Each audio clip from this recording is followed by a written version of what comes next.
The Crimean Peninsula held enormous strategic importance during the Second World War. Situated between the Black Sea and the Sea of Azov, it dominated maritime routes and provided bases from which naval and air forces could control the southern approaches to the Soviet Union. At the center of this strategic geography lay Sevastopol, headquarters of the Soviet Black Sea Fleet. Its harbors, fortifications, and supply depots made it one of the most heavily defended naval bases in the USSR. Any power controlling Sevastopol could exert influence far beyond Crimea, projecting force into the Black Sea and threatening the Caucasus or the Balkans. When Germany launched Operation Barbarossa on 22 June 1941, the Wehrmacht's initial objectives included securing Ukraine, reaching the Dnieper River, and advancing toward Moscow. The German 11th Army, after the rapid encirclements at Uman and Kiev, German forces advanced toward the Crimea, recognizing the control of the peninsula would protect Axis flanks during further operations into the Caucasus and eliminate the Soviet Black Sea Fleet as a threat to Romanian oil supplies at Ploiești. The Soviet leadership also understood Sevastopol's value. The Black Sea Fleet, commanded by Admiral Filip Oktyabrski, was a key asset. Before the war, the city had been fortified with extensive defenses, including concrete bunkers, artillery batteries, and underground command posts constructed during the 1930s. The defensive system was divided into three main belts of fortifications, the outer belt extending deep into the surrounding hills, the inner defensive zone closer to the city, and the naval base itself. These defenses were manned by elements of the separate coastal army, supported by naval infantry, fortress artillery, and civilian workers mobilized for combat support. By autumn 1941, as German forces pushed into Ukraine, the situation in Crimea grew critical. The 11th Army crossed the Perekop Isthmus in late September, defeating Soviet troops of the 51st Army. By November, German divisions had overrun most of the peninsula, capturing Simferopol, Yevpatoria, and Kerch. Sevastopol, however, held out. The city was reinforced by sea, as the Black Sea Fleet maintained control of maritime routes despite Luftwaffe raids. This allowed thousands of Soviet soldiers, heavy weapons, and supplies to be ferried in from ports such as Novorossiysk and Tuapse. The population of Sevastopol, around 110,000 before the war, swelled as refugees, and retreating soldiers arrived from across Crimea. Civilians were mobilized into defense battalions, labor brigades, and medical units. Women and children dug trenches, built barricades, and supported the garrison, reflecting the total mobilization demanded by the Soviet command. Morale in the city was sustained by propaganda emphasizing the defense of the homeland and the symbolic importance of Sevastopol as the fortress of the South. The Axis recognized the difficulty of the task ahead. The 11th Army numbered around 200,000 men, supported by Romanian divisions, but was poorly supplied in heavy siege artillery. The Luftwaffe's Flieger Corps, the 8th, under Wolfram von Richthofen, was tasked with neutralizing the Black Sea Fleet and providing air support for the siege. Soviet defenders, meanwhile, had approximately 106,000 men in the coastal army by the winter of 1941, supported by 600 guns of various calibers, over 100 tanks, and powerful naval artillery from battleships, cruisers, and destroyers anchored in the harbor. Thus, by the end of 1941, Sevastopol stood as a bastion resisting the German advance in the south. Its defenses tied down large Axis forces that could otherwise have been deployed toward Rostov. The German command faced the challenge of mounting a protracted siege against a fortress supplied by sea, while the Soviet command aimed to hold the city as long as possible to secure its southern flank and maintain a base for naval operations in the Black Sea. The stage was set for one of the most prolonged and intense sieges of the Eastern Front, a struggle that would last for 250 days and involve repeated assaults, counterattacks, and immense sacrifices on both sides. The opening phase of the siege of Sevastopol began in late October and November 1941, when the German 11th Army, having secured most of Crimea, turned its attention to the city. The rapid advance through the peninsula had brought German forces to the outskirts of Sevastopol faster than anticipated, but the fortress was far from unprepared. Soviet engineers and local civilians had expanded the existing fortifications into a layered system. Reinforcements continued to arrive by sea, making the city a formidable defensive position. The first German probes toward Sevastopol came after the fall of Simferopol and Yalta. By 30 October 1941, forward elements of the 11th Army had reached the northern and eastern approaches. The Axis command believed that the city could be captured quickly, hoping to avoid a drawn-out siege. Manstein ordered immediate assaults before the defenders could consolidate. The initial force included German infantry divisions and Romanian units, supported by artillery and elements of the Luftwaffe. Against them stood the Soviet Separate Coastal Army, commanded by General Ivan Petrov, reinforced by naval infantry brigades and artillery from the Black Sea Fleet. On 30 October, German infantry advanced along the northern sector near the Belbek Valley, while other units pressed from the southeast through the Balaklava sector.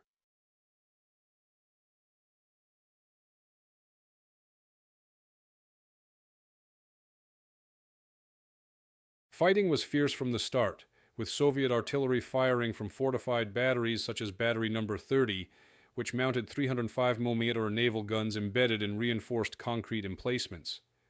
These positions inflicted heavy losses on German troops attempting to approach along exposed ridges.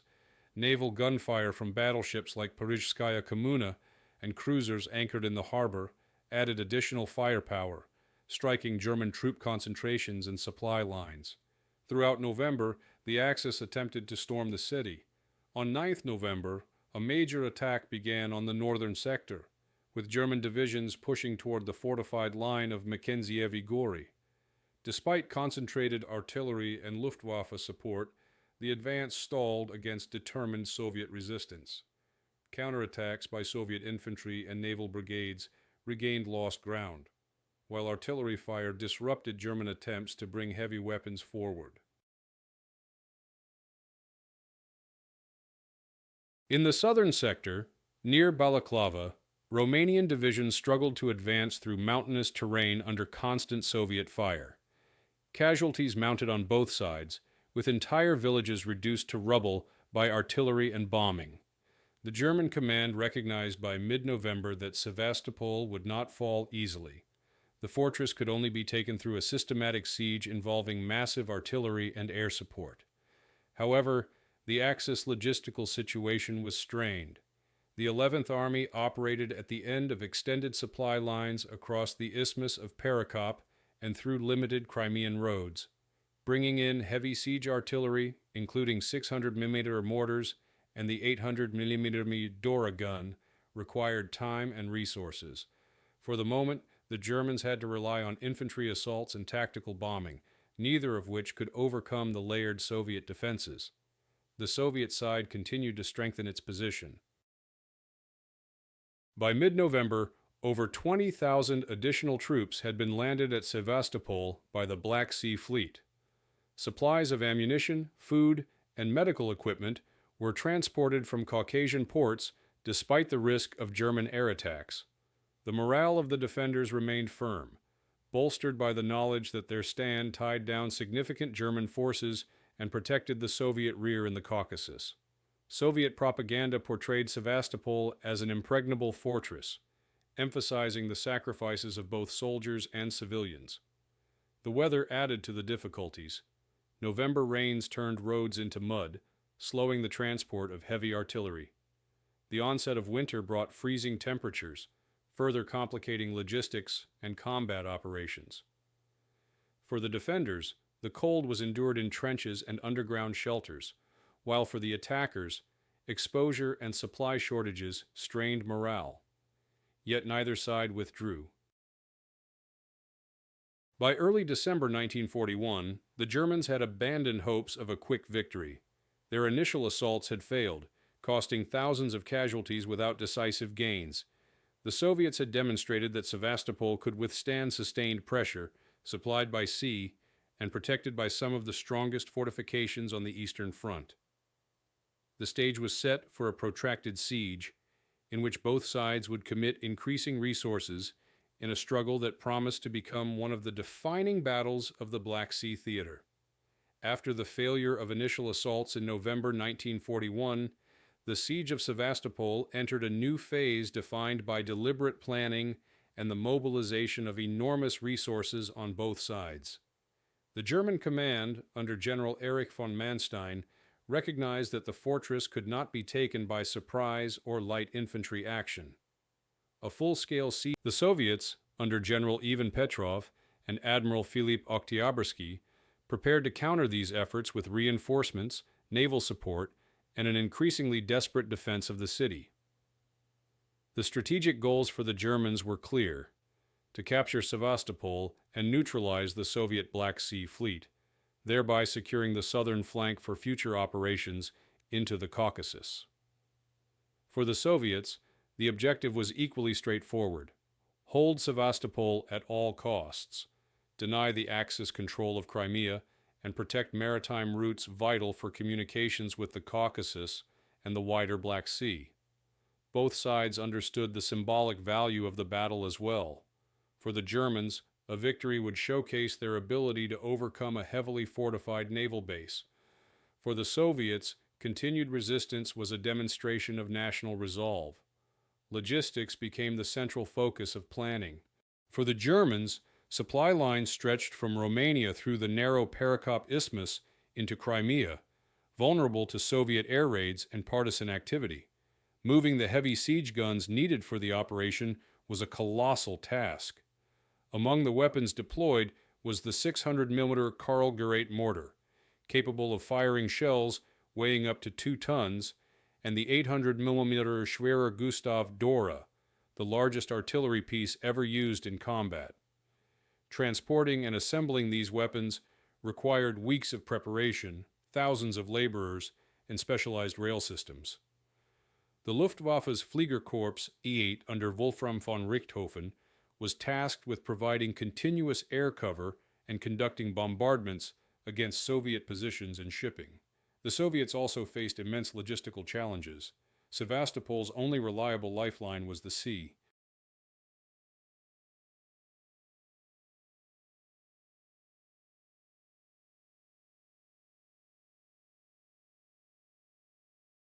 Throughout the winter of 1941-1942, the Black Sea Fleet ferried reinforcements, ammunition, and food from ports in the Caucasus, such as Novorossiysk, Tuapse, and Batumi. These convoys were subjected to constant German air attacks, but despite losses, they maintained a flow of supplies sufficient to sustain the defenders. By early 1942, the Soviet garrison numbered approximately 106,000 men, supported by over 600 artillery pieces, 38 tanks, and the firepower of battleships and cruisers in the harbor. Naval infantry brigades, distinguished by their black uniforms, became a symbol of the city's defense. Propaganda on both sides played a significant role in shaping morale and perceptions. German media emphasized the inevitability of Sevastopol's fall, portraying the fortress as a doomed Soviet outpost. Soviet propaganda, by contrast, cast the defenders as heroes, comparing the defense to earlier history. Civilians were mobilized into labor battalions to construct additional defenses, dig trenches, and repair fortifications under fire. Their presence reinforced the narrative of collective resistance, but it also reflected the dire need for manpower in a city under constant bombardment. Miscalculations were evident in the planning stages. German commanders underestimated the resilience of Soviet fortifications and the effectiveness of naval gunfire. Each attempt to advance required coordination between ground forces, artillery, and air support, and delays in the arrival of heavy siege weapons postponed large-scale operations. For the Soviets, the belief that the city could be supplied indefinitely by sea overlooked the growing effectiveness of German air power, which gradually eroded the capacity of the Black Sea Fleet to operate freely. By January 1942, both sides had fully committed to a protracted struggle. The Germans had prepared their siege artillery and air units for concentrated operations, while the Soviets had reinforced their defenses with fresh troops and supplies. The lines around Sevastopol hardened into static positions, with German forces digging in on the outskirts and Soviet defenders manning a dense network of bunkers, trenches, and artillery positions. The stage was set for repeated German offensives, each more massive than the last, and for Soviet countermeasures designed to prolong the defense of a city whose survival had become a matter of national pride. The first major German offensive against Sevastopol began in December 1941, marking the transition from probing attacks to concentrated operations supported by heavy artillery and air power.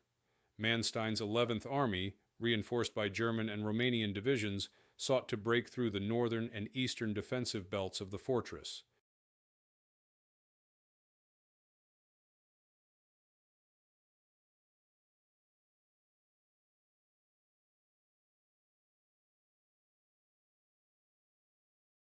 The Soviets, however, had fortified these sectors extensively and were determined to hold.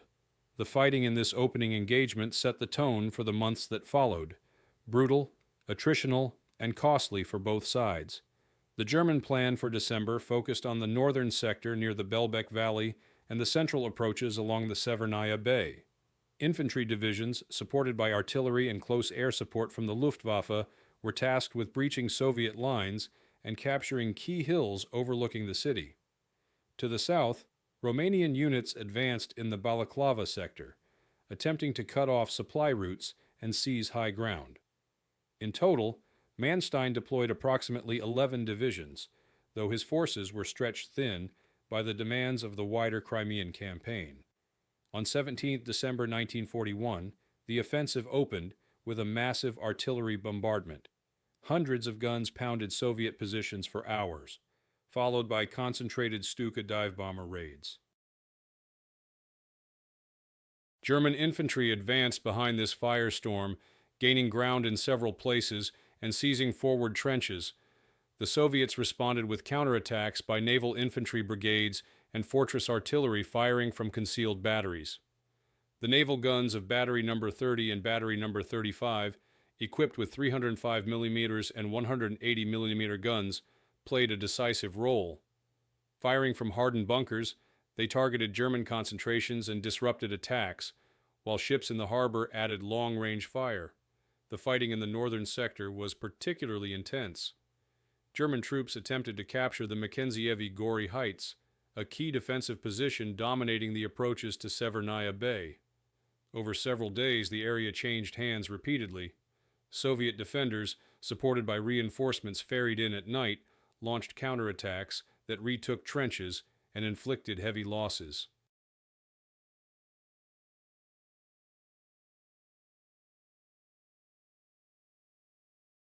The Germans, however, pressed forward with relentless artillery and airstrikes, eventually securing parts of the heights by 21st December. Still, they failed to achieve a decisive breakthrough. In the south, Romanian divisions faced even greater difficulties. Advancing through mountainous terrain toward Balaklava, they encountered well-prepared Soviet defenses manned by regular infantry and local militia. Artillery fire from coastal batteries and naval vessels further hampered progress. Romanian casualties mounted, and their attacks stalled, highlighting the limitations of Axis Allied forces in complex terrain against determined defenders. Civilian involvement became increasingly visible during these engagements. Thousands of Sevastopol residents were mobilized to dig trenches, carry ammunition, and evacuate the wounded under fire. Hospitals filled rapidly, with medical staff working under constant bombardment. Civilian casualties grew as German artillery targeted not only frontline positions, but also infrastructure within the city. Despite the suffering, morale among the population remained relatively high, sustained by Soviet propaganda and the visible presence of naval forces providing support. The Luftwaffe's role was crucial, but not decisive. Richthoven's Fliegerkorps the 8th flew hundreds of sorties each day, bombing fortifications, supply depots, and shipping in the harbor. Yet Soviet anti-aircraft defenses and fighter cover from bases in the Caucasus limited German effectiveness. The Black Sea Fleet continued to deliver reinforcements and supplies, often under cover of darkness, ensuring that the defenders could replace losses and maintain their positions. By the end of December 1941, the first major German assault had failed to capture Sevastopol. Axis forces suffered an estimated 8,000 casualties during the offensive, while Soviet losses were comparable, though offset by reinforcements arriving by sea. The front stabilized into static positions once more, with both sides recognizing that the struggle would be prolonged. For the Germans, the inability to take the city quickly was a major setback.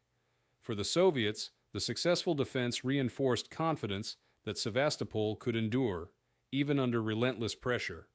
This opening clash revealed the difficulties inherent in the siege, the strength of Soviet fortifications, the logistical challenges of supplying an isolated city, and the attritional nature of combat in rugged terrain. It also demonstrated that Sevastopol would not fall through a single offensive. Instead, it would require months of repeated assaults, massive artillery bombardments, and continued naval supply efforts. A battle of endurance that the failure of the December 1941 assault left Manstein's 11th Army in a precarious position, caught between the fortified defenses of Sevastopol and the threat of Soviet counteroffensives elsewhere in Crimea. The siege settled into a period of escalation and crisis through the first months of 1942. Both sides sought to bring in reinforcements and heavier weapons, transforming the battle into one of the most resource-intensive struggles on the Eastern Front. For the Axis, the main challenge was supply. The winter of 1941-1942 brought freezing temperatures, snow, and poor roads across Crimea. German supply lines stretched back through the Perekop Isthmus and across the Dnieper, vulnerable to Soviet air attacks and partisan raids. Bringing forward heavy artillery required weeks of preparation.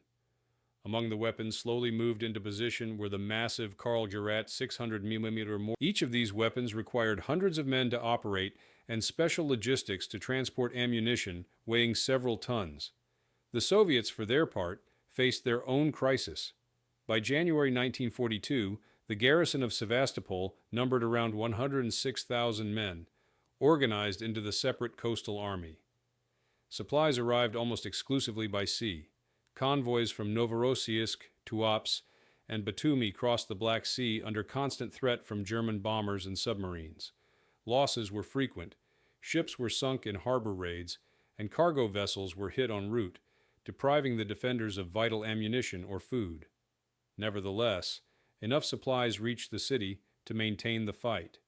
Soviet High Command also rotated reinforcements, including fresh infantry and artillery, into the fortress, ensuring that the garrison could sustain attritional battles. The crisis intensified. On 26 December 1941, the Red Army had launched the Kerch-Feodosia landing operation, putting tens of thousands of troops ashore in eastern Crimea. By mid-January 1942, 3 Soviet armies held positions threatening the rear of the 11th Army. This forced Manstein to divert divisions away from Sevastopol to contain the new front, delaying further assaults on the city. The diversion bought Sevastopol's defenders valuable time, but it also created a broader crisis, as German and Romanian divisions had to fight on 2 fronts across Crimea. Inside the fortress, the situation for civilians deteriorated. Air raids struck water supplies, hospitals, and housing, forcing much of the population underground. Food rationing became stricter, and medical facilities were overwhelmed by casualties. Nevertheless, civilians continued to assist the garrison, building fortifications, and serve. The presence of women and children in military hospitals, shelters, and labor brigades highlighted the total mobilization of Sevastopol's population for the defense effort. Morale fluctuated sharply during these months. For the Soviets, the knowledge that reinforcements were arriving by sea and that the Kerch landings had opened a new front sustained hope that the siege might be lifted. Soviet propaganda proclaimed Sevastopol as a fortress that could never be taken, drawing on historical comparisons with the defense of the city during the Crimean War of 1854-1855. For the Axis, the inability to finish the battle quickly created frustration. German infantry endured months in freezing trenches, exposed to artillery fire from well-concealed Soviet batteries. Romanian divisions, less well-equipped and suffering heavy losses, became increasingly demoralized. The Luftwaffe intensified its role during this. Richthofen's Fliegerkorps Fate flew hundreds of sorties daily when weather permitted, bombing supply ships, port facilities, and fortifications. Air superiority gradually eroded the Black Sea Fleet's ability to move freely, though Soviet anti-aircraft defenses inflicted losses on German bombers. Both sides acknowledged the centrality of air power. Without air cover, Soviet convoys could not resupply effectively, and without constant bombing, German assaults could not breach the defenses. By March 1942, the siege had entered a grinding stalemate. The Germans consolidated their positions around the city, bringing forward ever heavier artillery and preparing for a renewed offensive once the weather improved. The Soviets endured shortages, but continued to reinforce the garrison and harass Axis positions with counterattacks and artillery fire. Both sides suffered tens of thousands of casualties during this phase, without decisive change to the front lines. The crisis for Sevastopol was not yet at its peak, but the prolonged stalemate revealed the extraordinary resilience of the defenders and the determination of the attackers to capture one of the most strategically significant fortresses of the Black Sea. By May 1942, the siege of Sevastopol entered its peak intensity. After months of stalemate, Manstein's 11th Army prepared for a decisive offensive designed to crush the fortress once and for all. The German High Command committed massive artillery and air resources, transforming the battlefield into one of the most heavily bombarded sectors of the entire Eastern Front. At the same time, Soviet commanders reinforced the garrison with fresh troops and weapons, determined to hold the city despite mounting losses and dwindling supplies. The German preparations for the June assault, codenamed Operation Sturmfang, were unprecedented.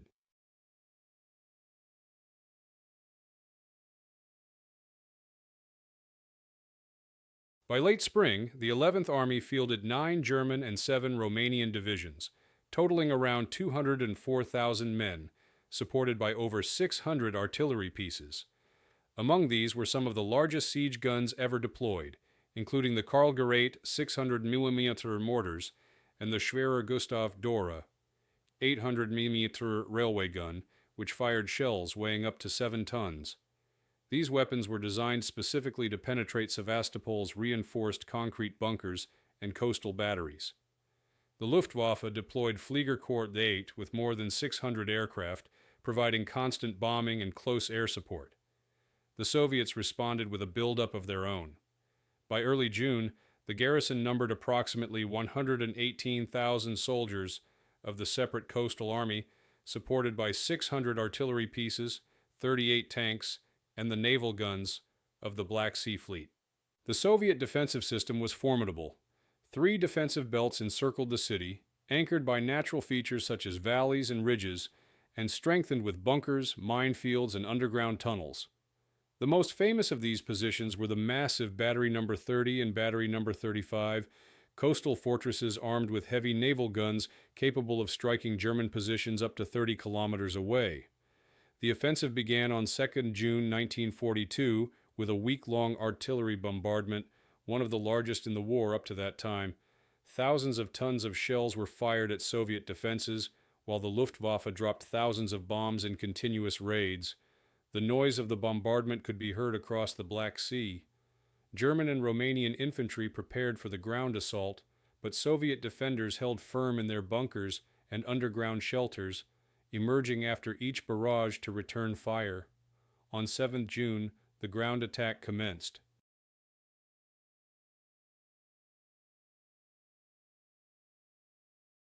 In the north, German infantry advanced toward the Belbek Valley, supported by concentrated artillery and Stuka dive bombers.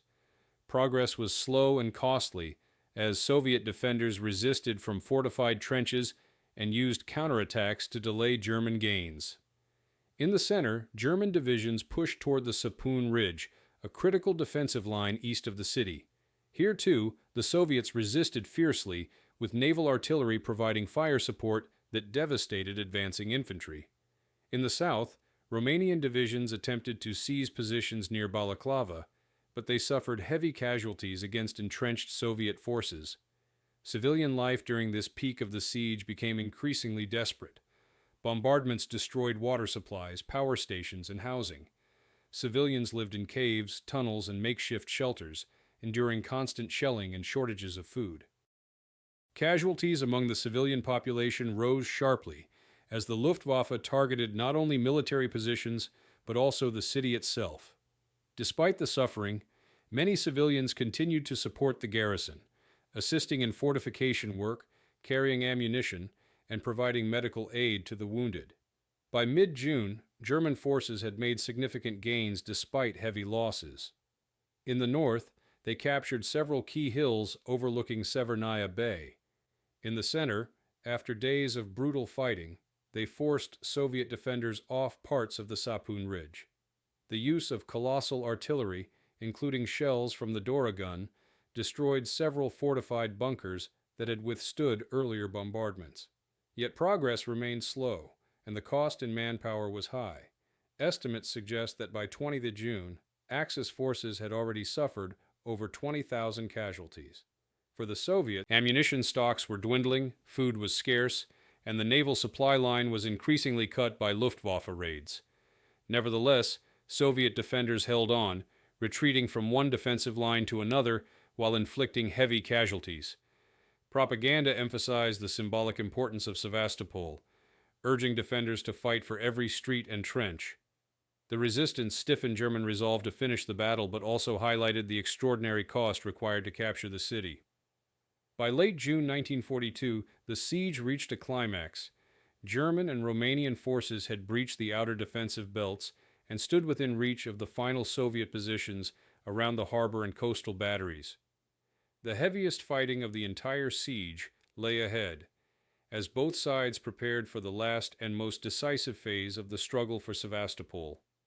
As June 1942 progressed, the defenders of Sevastopol faced the grim phase of resistance and adaptation.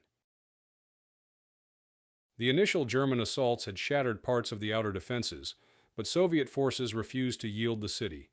Instead, they adjusted to the loss of strong points, withdrew into secondary positions, and fought a relentless delaying action designed to buy time and inflict further casualties. The defenders' endurance under such pressure became one of the defining features of the siege. By 20th June, the Germans had captured much of the Sapun Ridge and secured commanding ground north of Severnaya Bay. Yet the Soviet separate coastal army, though depleted, continued to resist. Units pulled back into prepared lines closer to the city, making use of subterranean shelters, caves, and tunnel systems. These positions allowed Soviet soldiers to survive continuous bombardment and launch surprise counterattacks. Even as supplies dwindled, Soviet engineers improvised, repairing damaged fortifications under fire and repositioning artillery pieces concealed in ravines or dugouts. Naval infantry brigades, often fighting as ad hoc assault units, were repeatedly committed to shore up faltering sectors. The Black Sea Fleet attempted to sustain the garrison, but by late June, its ability to operate was severely limited. Luftwaffe squadrons flew hundreds of sorties daily, striking ships attempting to enter Sevastopol's harbor. Several transports and warships were sunk or damaged, forcing convoys to arrive only under cover of night. Supplies reaching the city fell far short of requirements. Ammunition for heavy guns was rationed, fuel stocks dwindled, and food shortages became acute. Despite these hardships, Soviet commanders continued to rotate fresh battalions into the front lines whenever possible, ensuring that defensive positions never went unmanned. German forces also faced adaptation challenges. The scale of the operation strained their resources, and casualties mounted steadily. Assaults against hardened bunkers consumed large amounts of artillery ammunition, while infantry battalions were reduced by constant counterattacks and attritional combat. Romanian divisions, tasked with holding flanks and supporting attacks, reported heavy losses and declining morale.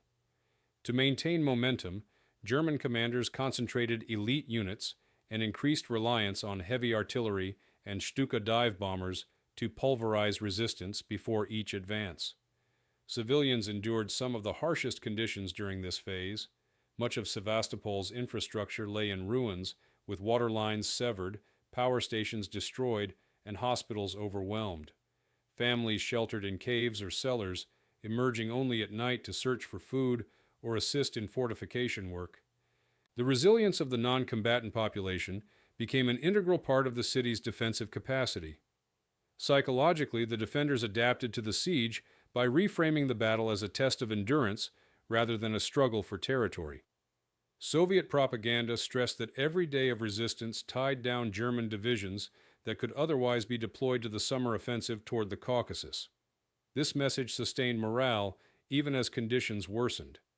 For the Germans, adaptation meant refining their assault methods, coordinating infantry, artillery, and air power in ever more systematic sequences. Each bunker or strongpoint was targeted with overwhelming force before ground troops advanced, a process that slowed progress but ensured eventual success. By the last week of June, the Soviet defense had contracted into a tight perimeter around the main harbor and coastal batteries, the great fortress guns of Batteries No.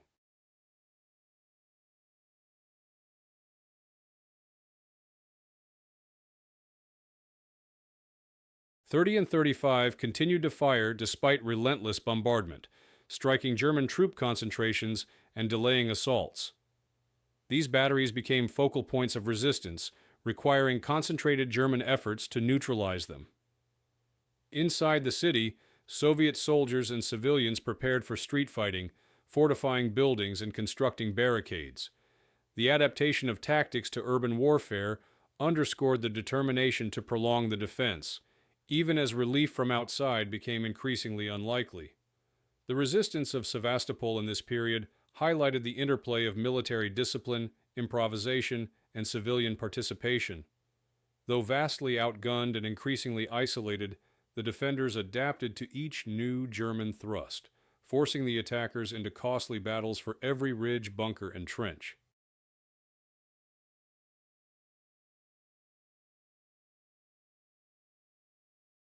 The siege had entered its final stage, where survival, rather than victory, defined the Soviet effort, and where German persistence would soon deliver a breakthrough at immense human and material cost.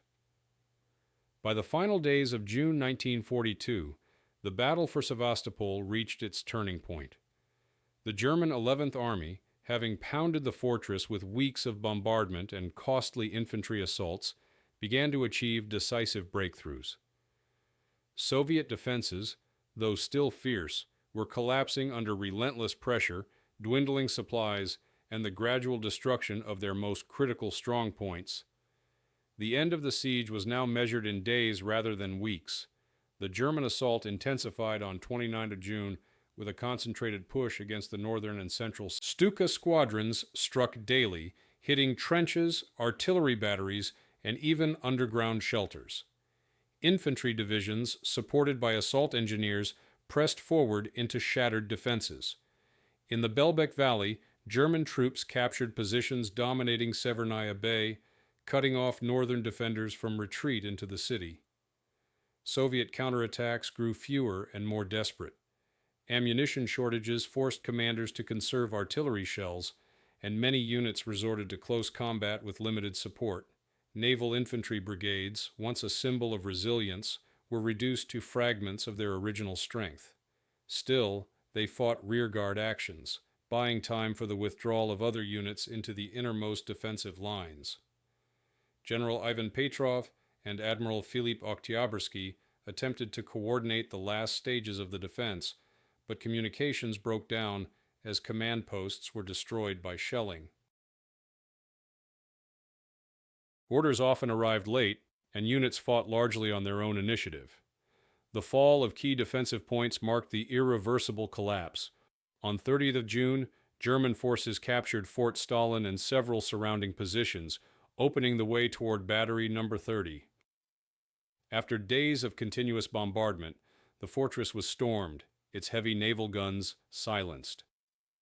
Simultaneously, assaults against Sapun Ridge and positions around the city center forced Soviet defenders to abandon outer belts and retreat to a narrow perimeter around the harbor. By 1st July, German units had reached the approaches to Battery No. 35, one of the last great fortresses still in operation. Civilians endured the turning point with catastrophic losses. Air raids and shelling struck residential areas indiscriminately, destroying remaining shelters. Food stocks were nearly exhausted, and water was scarce. Medical facilities operated in underground tunnels with minimal supplies, treating thousands of wounded soldiers and civilians. Despite this, many civilians remained engaged in support roles until the very end, carrying ammunition or assisting the evacuation of the injured to ships attempting to escape by night. The Black Sea Fleet, now under intense pressure, attempted a final evacuation of command personnel and specialists. On 1st July, Admiral Oktyabrski and senior staff were evacuated by submarine, leaving General Petrov in charge of the remaining defenders. Evacuation ships carried out several runs under heavy air attack, managing to remove thousands of wounded and personnel essential for future operations in the Caucasus. Yet the majority of the garrison, numbering over 70,000 men, remained trapped within the crumbling fortress. German and Romanian troops pressed their advantage relentlessly. On 2nd July, after concentrated artillery fire, the defenders fought until their ammunition was exhausted, after which survivors destroyed their remaining guns to prevent capture. Organized resistance within the fortress collapsed soon after. Thousands of Soviet soldiers attempted to escape by sea or through the surrounding hills, but were captured or killed. By 4 July, the last organized strongpoints had fallen, and German commanders declared the operation complete. The turning point at Sevastopol was thus marked by the destruction of the final defensive belts and the fall of the great fortress batteries that had symbolized the city's defiance.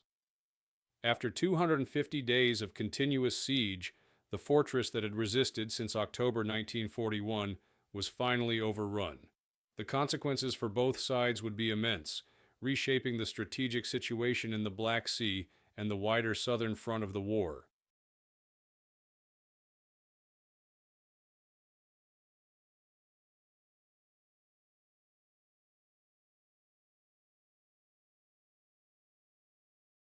The aftermath of Sevastopol's fall in July 1942 was devastating for the defenders and marked a critical moment in the southern campaign of the Eastern Front. After more than 8 months of siege, the city lay in ruins. German and Romanian forces secured the shattered harbor, the demolished fortifications, and thousands of prisoners, while the Soviets counted their losses in tens of thousands of men and the destruction of one of their most important naval bases. On 4 July 1942, the last organized Soviet resistance ceased within the city. The final defenders of Battery No. 35, once a symbol of Sevastopol's strength, were overwhelmed or captured after exhausting their supplies of ammunition. Across the fortress, Soviet soldiers attempted to break out in small groups, retreat into caves, or escape by sea. A few succeeded in reaching submarines or small boats sent by the Black Sea Fleet under cover of darkness. German reports estimated that over 95,000 Soviet troops were taken prisoner in the final days, alongside vast numbers of wounded and non-combatants. Soviet sources indicate that thousands more were killed during the last assaults or died of starvation, disease, and bombardment. The destruction was equally severe among civilians. Sevastopol's pre-war population of around 110,000 had been reduced dramatically by evacuation, casualties, and deportation. Those who remained faced occupation, shortages, and reprisals. Many civilians were rounded up by German and Romanian forces for forced labor or imprisonment. The city itself was devastated. Entire districts were flattened by artillery and bombing, while harbor facilities, shipyards, and coastal batteries were reduced to rubble. The once powerful base, the 11th Army suffered approximately 35,000 casualties during the 8 months of the siege, including thousands killed in the final assaults. Romanian divisions, which had borne a heavy share of the fighting in the southern sector, also sustained significant losses. Ammunition expenditure was massive, with siege artillery firing tens of thousands of shells. The deployment of the 800mm Dora gun, while impressive, had required immense logistical effort for limited tactical effect. The Luftwaffe flew more than 23,000 sorties during the campaign, losing hundreds of aircraft to Soviet anti-aircraft fire and fighter defenses. Despite these costs, the capture of Sevastopol freed Axis forces for further operations. Hitler personally awarded Manstein the rank of Field Marshal on 1 July 1942, shortly before the final surrender, in recognition of the victory.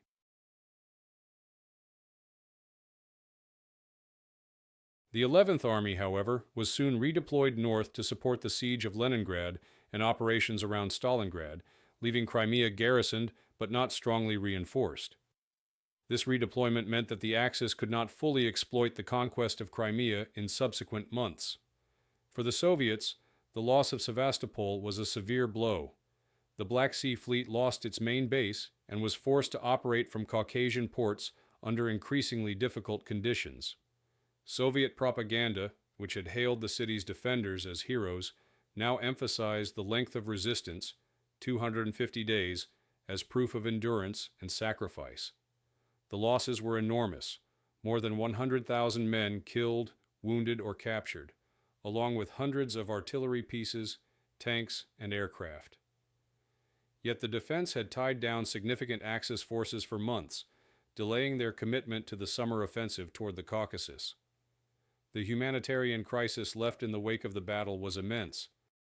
Thousands of prisoners of war faced harsh conditions in German captivity, with many perishing from malnutrition, disease, or forced labor. Civilians endured occupation policies that included requisitioning of food, deportations, and repression of resistance. The ruins of Sevastopol became both a symbol of destruction and a rallying point for Soviet determination to eventually liberate Crimea. Thus, the immediate consequences of the battle were stark. A decisive German victory, the loss of one of the Soviet Union's strongest fortresses, and a humanitarian disaster for those who had lived and fought in the city. Yet the cost to the Axis and the strategic choices that followed revealed that even triumph carried limitations. Sevastopol had fallen, but the war in the south was far from over. The legacy of the defense of Sevastopol extended far beyond the city's fall in July 1942. Although the siege ended in Axis victory, its long-term significance lay in the extraordinary duration of Soviet resistance, the diversion of German resources, and the symbolic power the city acquired in Soviet memory. For 250 days, Sevastopol had tied down the German 11th Army, Romanian divisions, and major Luftwaffe assets, preventing them from being employed earlier in critical operations toward the Caucasus or Stalingrad. The fortress became both a lesson in modern siege warfare and a symbol of resilience that endured long after the war ended. Militarily, the battle demonstrated the effectiveness of layered fortifications, naval support, and coordinated defense under siege conditions.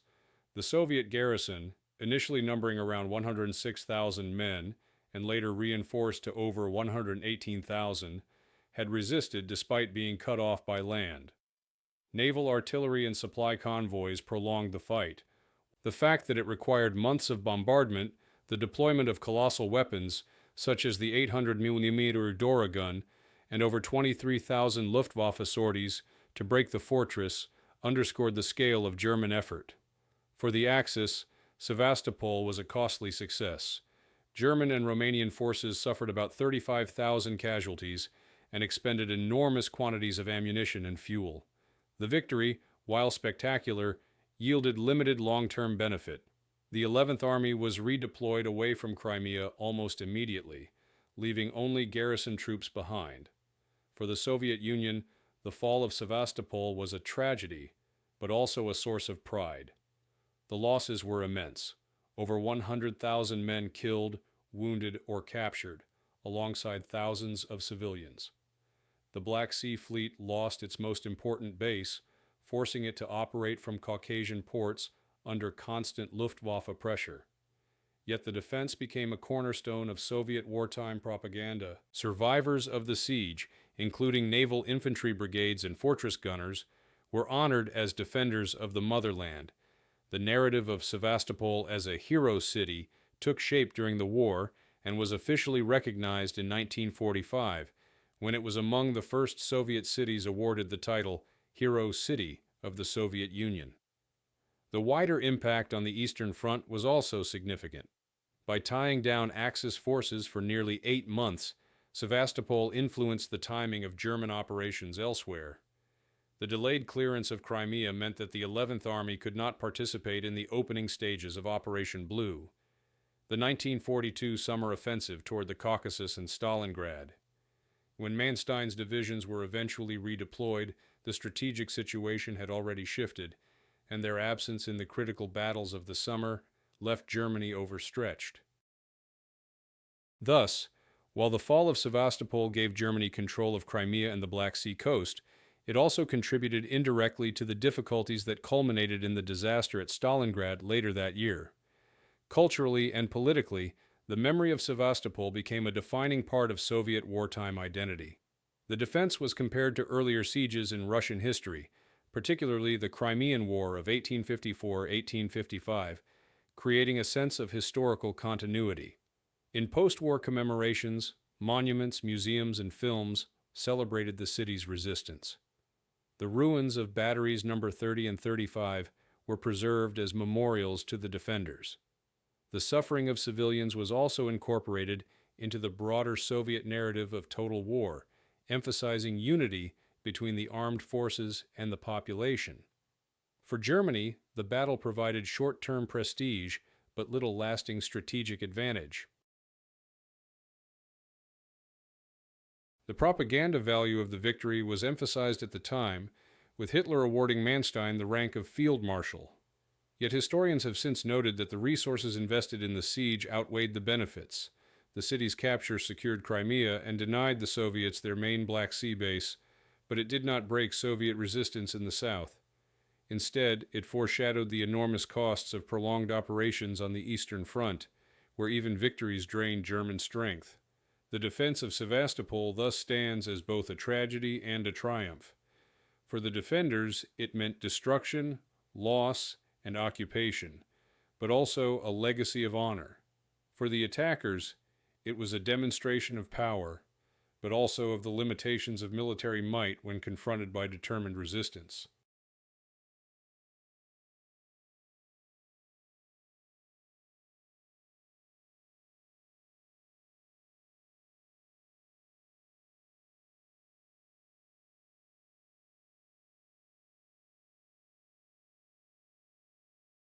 In the long arc of the Second World War, the siege illustrated the scale of sacrifice demanded by total war, the resilience of populations under siege, and the strategic consequences of committing vast resources to localized battles. Sevastopol's memory endured not only as a battlefield but as a symbol, shaping how nations remembered the war and the meaning of endurance under fire.